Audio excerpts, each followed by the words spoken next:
Lahore high court میں ٹھیکے پر لی گئی اراضی کے قبضے میں مداخلت کے خلاف درخواست پر سماعت ہوئی ہے۔ عدالت نے سی پی او گوجرانوالہ کو رپورٹ کی روشنی میں درخواست نپٹا دی ہے۔ چیف جسٹس نے قرار دیا کہ سول معاملات کو سول عدالتوں نے دیکھنا ہے، پولیس نے نہیں۔ پولیس نے معاملہ سول عدالت میں ہونے کے باوجود مدعی پر مقدمہ درج کیا۔ مزید جانیں گے ڈان نیوز کے نمائندے رانا بلال سے۔ رانا بلال بتائیے۔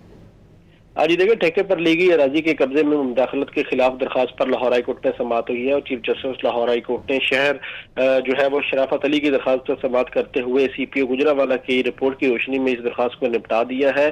سی پی او گوجرانوالہ نے آج عدالت میں یہ رپورٹ داخل کی کہ پولیس نے مدعی کے خلاف جو مقدمہ درج کیا تھا اسے خارج کر دیا ہے، جبکہ مقدمے کا حکم دینے والے ڈی ایس پی کے خلاف بھی کارروائی کے لیے آئی جی پنجاب کو خط لکھ دیا گیا ہے اور متعلقہ ایس ایچ او کو بھی چارج شیٹ کر دیا گیا ہے۔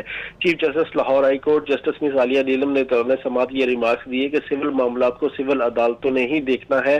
پولیس نے معاملہ سول عدالت میں ہونے کے باوجود مقدمہ درج کیا اور ریونیو اتھارٹی میں جو ہے وہ منمانیاں کی ہیں۔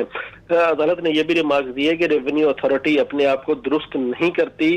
درخواست گزار کا جو وکیل ہے ان کا یہ کہنا تھا کہ نوشہرہ میں 84 ایکڑ جو زمین ہے وہ ٹھیکہ پر لی تھی، بیرون ملک مقیم مالکان سے 15 سال کے لیے یہ اراضی ٹھیکے پر لی تھی، تاہم مقامی بااثر افراد نے پولیس کے ذریعے درخواست گزار کو بے دخل کر دیا۔ تو اس حوالے سے آج سی پی او گوجرانوالہ کی جانب سے عدالت میں رپورٹ پیش کی گئی کہ اور کہا گیا کہ مدعی کے خلاف جو مقدمہ درج کیا تھا وہ خارج کر دیا گیا ہے، جبکہ سی پی او گوجرانوالہ نے عدالت کو یہ بھی بتایا کہ مقدمہ درج کرنے والے ڈی ایس پی کے خلاف بھی انکوائری شروع کر دی گئی ہے اور جو متعلقہ ایس ایچ او ہے اسے بھی جو ہے وہ چارج شیٹ کر دیا گیا ہے۔ متعلقہ ایس ایچ او کو بھی چارج شیٹ کر دیا گیا ہے۔ رانا بلال ہمیں تفصیلات سے آگاہ کر رہے تھے، بہت شکریہ۔